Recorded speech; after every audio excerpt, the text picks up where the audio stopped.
लता मंगेशकर संगीत की दुनिया की वह आवाज जिसे सब जानते हैं, जिसे सब पहचानते हैं। हालांकि अब वह इस दुनिया में नहीं है। लता यानी फिल्मी संगीत का सुरीला इतिहास, एक ऐसा सुर जिसने एक शास्त्रीय गायक को कलम उठाने पर विवश कर दिया।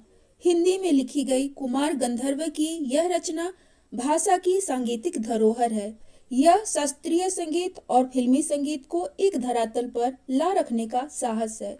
यह ऐसी परख है जो न शास्त्रीय है न सुगम है, बस संगीत है। गानपन की पहचान है। संगीत जिंदगी को लय देता है, ताजगी देता है, हर मोड़ पर आने वाले उतार चढ़ाव से जूझने की ताकत देता है, मन को उन्मुक्त करता है। हेलो एवरीवन, कैसे हैं आप लोग। मेरा नाम है अनुराधा और आप देख रहे हैं अपना चैनल दापुस लर्निंग। आज की वीडियो में आप करेंगे क्लास 11th वितान का पहला पाठ लता मंगेशकर का प्रश्न उत्तर। अब मैं आपको कुछ दिखाना चाहती हूँ। इस ग्राफ को देखिए, जिसमें मेरे सिर्फ 7% सब्सक्राइबर्स ही मेरे वीडियोस को देखते हैं और 93% ऐसे व्यूअर हैं जो वीडियो तो देखते हैं पर उन्होंने चैनल को सब्सक्राइब नहीं किया है। तो गाइज, चैनल को सब्सक्राइब करने के साथ साथ प्लीज वीडियो को देखा भी करें, शेयर करें, कमेंट करें, ताकि हमें भी सपोर्ट मिले और आगे भी हम इस चैनल को ले जा सकें।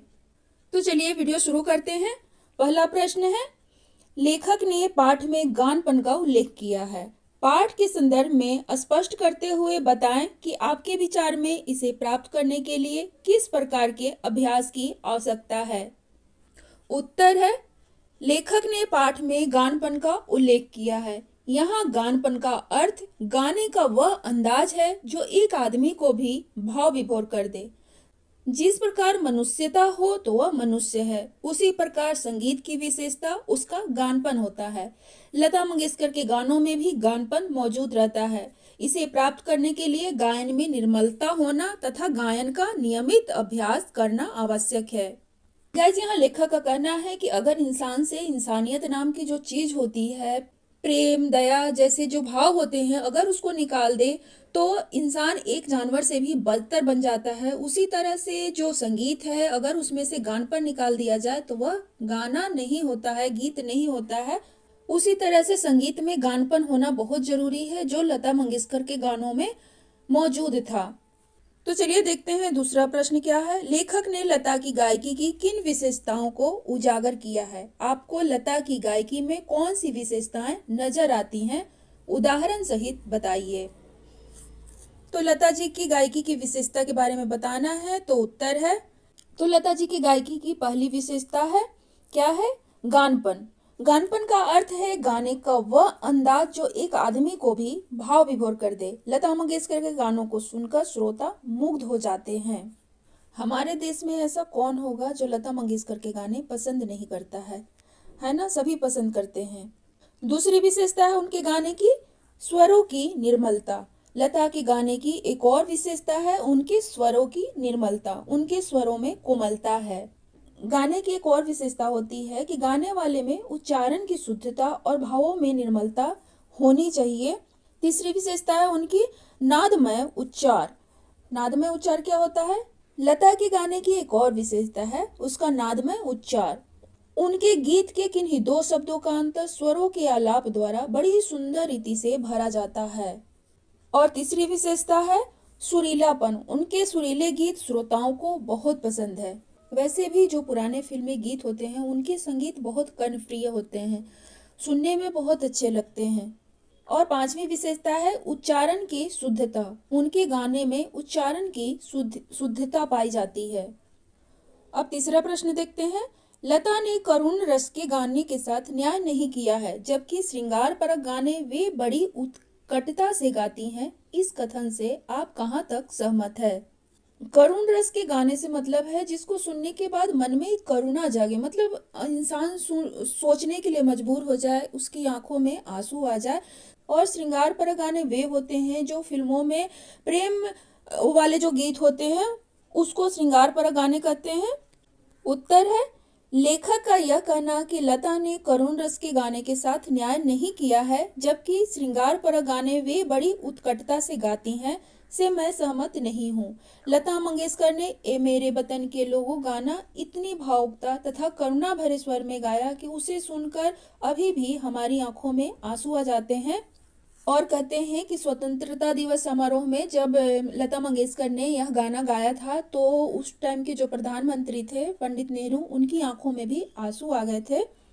आगे है, उनके द्वारा गाए गए अनेक गीत करुण रस से भरे हुए हैं और वे लोकप्रिय भी हैं। इस प्रकार यह कहना उचित नहीं होगा कि लता ने करुण रस के गाने के साथ न्याय नहीं किया है।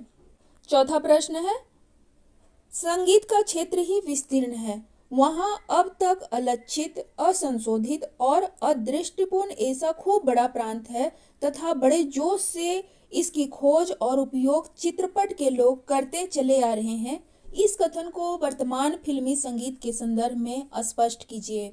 उत्तर, संगीत का क्षेत्र अत्यंत व्यापक और विस्तृत है। इसमें बहुत से राग, स्वर, ताल और धुनें ऐसी हैं जिनमें बहुत से सुधार होने बाकी हैं। वर्तमान फिल्मी संगीत में प्रतिदिन नई धुनों तथा नए स्वरों का प्रयोग किया जा रहा है। इसमें शास्त्रीय संगीत के साथ साथ लोकगीत, पाश्चात्य संगीत तथा प्रांतीय संगीत गीतों को भी स्थान दिया जा रहा है। आजकल लोक गीतों का पाश्चात्य गीतों के साथ अच्छा तालमेल देखा जा रहा है। इस प्रकार वर्तमान फिल्मी संगीत में बड़े जोश के साथ नए प्रयोग किए जा रहे हैं। एक पुरानी फिल्म है, शायद आप लोगों ने देखा होगा, हम आपके हैं कौन। उसमें एक गाना है जिसे लोक गायिका शारदा सिन्हा ने गाया है। इसी तरह से आजकल बहुत सारी ऐसी फिल्में हैं जिनमें नए नए प्रयोग किए जा रहे हैं। लोक गीतों को, लोक धुनों को उसमें डाला जा रहा है। पांचवा प्रश्न है, चित्रपट संगीत ने लोगों के कान बिगाड़ दिए, अक्सर यह आरोप लगाया जा रहा है। इस संदर्भ में कुमार गंधर्व की राय और अपनी राय लिखिए। चित्रपट संगीत फिल्मी संगीत को कहा जाता है, तो किस तरह से यह लोगों के कान को बिगाड़ दिया है? उत्तर है, कुमार गंधर्व इस बात से सहमत नहीं है कि चित्रपट संगीत ने लोगों के कान बिगाड़ दिए।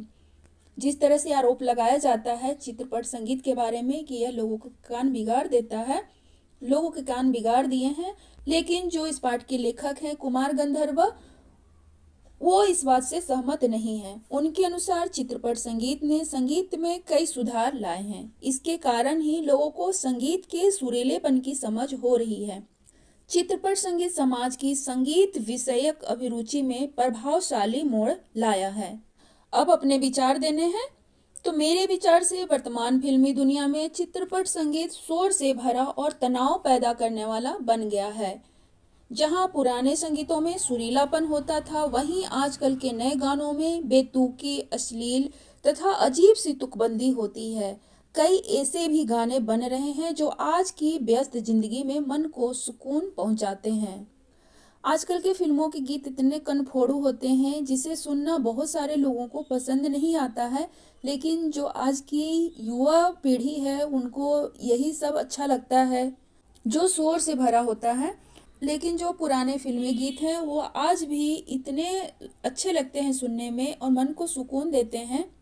लेकिन कुछ कुछ गाने आज के भी ऐसे हैं जो अच्छे लगते हैं, और ये कनफोड़ू जो गाने होते हैं आज सुनाई देते हैं और कल को पता नहीं कहाँ गुम हो जाते हैं, पता ही नहीं होता किसी को कि किस फिल्म का है ना। अब इस पाठ का अंतिम और छठा प्रश्न है, शास्त्रीय एवं चित्रपट दोनों के संगीत के महत्व का आधार क्या होना चाहिए? कुमार गंधर्व की इस संबंध में क्या राय है?